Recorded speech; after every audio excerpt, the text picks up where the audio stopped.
In this Star Wars Outlaws news update video, I will be sharing with you some brand new details about the game, including some additional map sizes for some of the planets and more. There is some really interesting information that you won't want to miss, so make sure you do watch until the end of the video.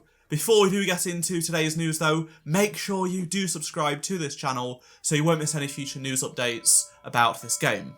So today's information comes from two new interviews that were released over the past week, one with a website and another was inside of a big gaming magazine called Edge, and it's a really long interview and it's really awesome and I can't wait to get into all the details there. But first, let's go over a couple of quotes shared by some of the developers in an online interview. So narrative director Navid Karvari explains that whilst the game is set in the middle of the Galactic Civil War and the conflict between the Empire and Rebellion is defined, that conflict isn't going to be a big part of this story. It's more about just the normal people that aren't part of the Empire or the Rebellion. They also say when they were coming to find the story and building this setting, they found a lot of common ground working with Lucasfilm from day one, so they're pretty aligned on what they wanted to achieve, so that's good to hear. Let's now move on to the next interview, which brings even bigger news. This is courtesy of Edge magazine. The latest issue is out right now, both physically and digitally, and as you can see from this awesome cover, the main story is Star Wars Outlaws.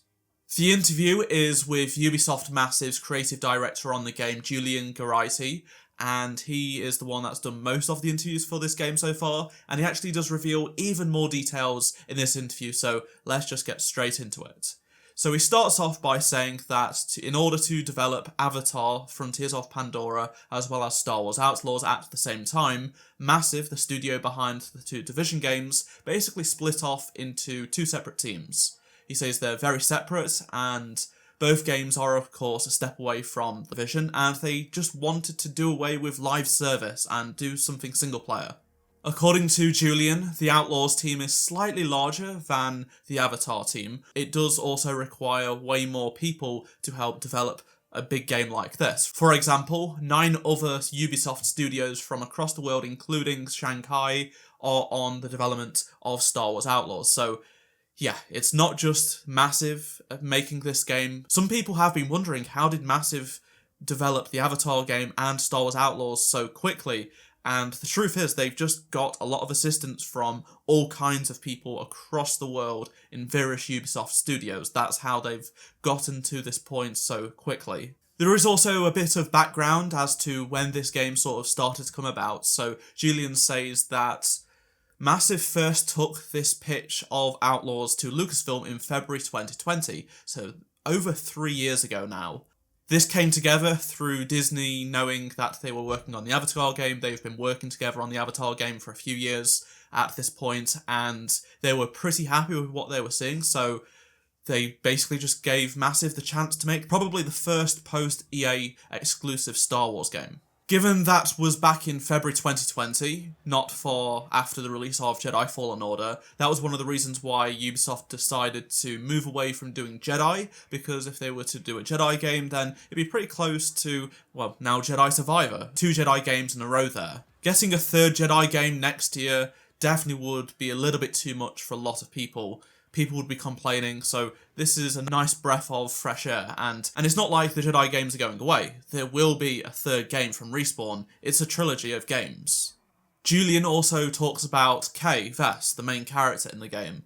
They took inspiration not only from Han Solo, but Lando, Indiana Jones, James Bond, and Captain Jack Sparrow, so a whole variety of similar characters, but they've all got different flavours of that scoundrel archetype. Julian says Kay is more than just an archetype.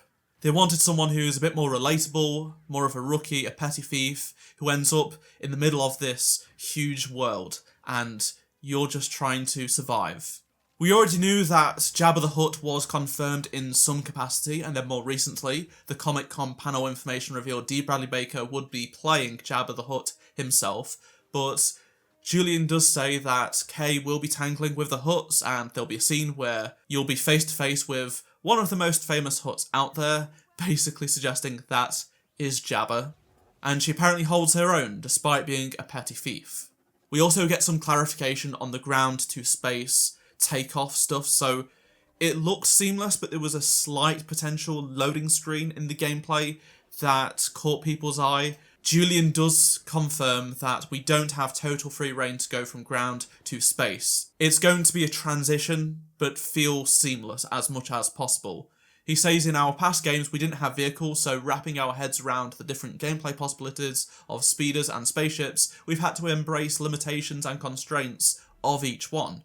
Unlike No Man's Sky and the Outer Wilds, you can't just put them down anywhere on the planet rather than choose from set landing and takeoff points, which is slightly disappointing to hear in my opinion.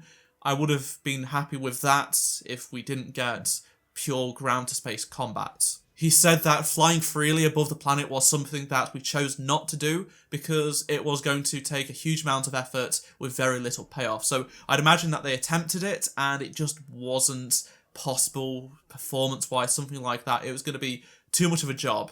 Yes, Battlefront 3 had it all those years ago, but you have to remember that that game had all those issues, and on top of that, did not look at nowhere near as good. And if that style of ground to space released today, it's not up to the modern day expectations. Julian also discusses the reputation system, which is really interesting. In a previous video, I did go over some of these points, but not everyone saw that video. So basically, what you're going to be able to do is take contracts and small missions from one faction to get into their good books. If you are then caught in their territory without their permission, then that's going to affect it adversely. If you are seen getting rid of faction members, well, that's going to cost you as well. If you're in good books, then you get exclusive quests, cheaper vendor prices, areas that were previously locked to be unlocked and accessible for you, and more.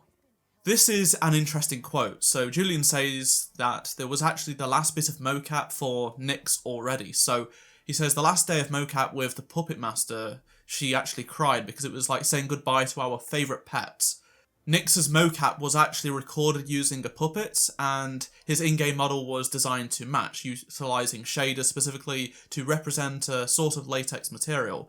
Apparently Nyx is not just similar to BD1, but more of a cross between Watch Dogs Spiderbot, Bioshock Infinite's Elizabeth, and BD1. We also get some additional information about the various locations, the various maps in the game for the various planets. So Julian says that they're trying to adapt the type of player experience between each planet and moon that you go to, so they're not all the same. The Empire's presence will vary from planet to planet, so in some, it will be heavily occupied by the Imperials, whereas on other planets there might not be any whatsoever. You're going to have populated, dense urban environments compared to odd settlements here and there, and Kay's speeder is going to be key to sorting out those settlements on vast planets. Geraghty says that the bike might be the best metric for defining the size of each world. Each planet was designed to be big enough for traversing, and it felt like a journey, even on a vehicle, and that is typically a fast vehicle, the speeder. In terms of actual metrics for size, he says that one planet might be equivalent to 2 zones in Assassin's Creed Odyssey, for example.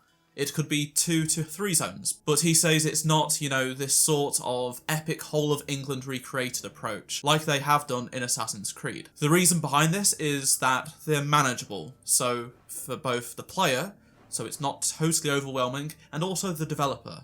All the locations are handcrafted and not procedurally generated like No Man's Sky. They actually went in, and each part of every single planet in the game has been developed and designed by a developer to make sure it is as good as possible. So we already knew from a previous video of mine that I shared that Tashara is bigger than the Division 2's map of Washington DC, and that is just one planet, but now we know that another planet might be 2 zones of the Assassin's Creed Odyssey map, which is still pretty big, but just don't expect every planet to be as big as Tashara.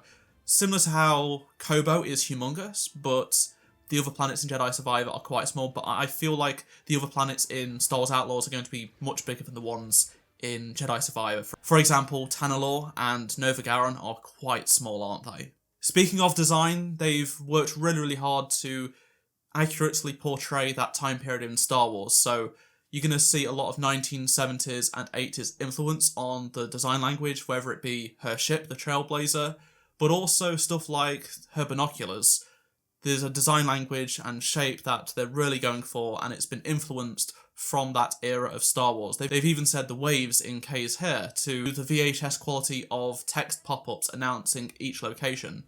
Because of the game being set between Empire Strikes Back and Return of the Jedi, everything comes down to the smallest details. They've actually developed technology for this game to try and emulate lenses of the 1970s. So you have vignetting, film grain, lens breathing, curvature of a thicker lens, lens flares, and you can see that in the gameplay. It's not to my taste, but I know some people really do like that, and all of these added up really give an authentic experience to the original trilogy. I'd love to hear your thoughts on anything I've talked about in this video. Which part of this new information excited you the most? Let me know down in the comments section. And there will be even more Star Wars Outlaws news coming this week during the Comic-Con panel on Saturday, 22nd. So stay tuned for that. Looking forward to hearing what comes out of that. If you enjoyed this video, drop a like to help support the channel. Subscribe so you don't miss any future Star Wars Outlaws news update videos, including the Comic-Con stuff. And if you did miss any of my previous videos, click on the playlist on screen right now, and I shall see you in my next video. Goodbye.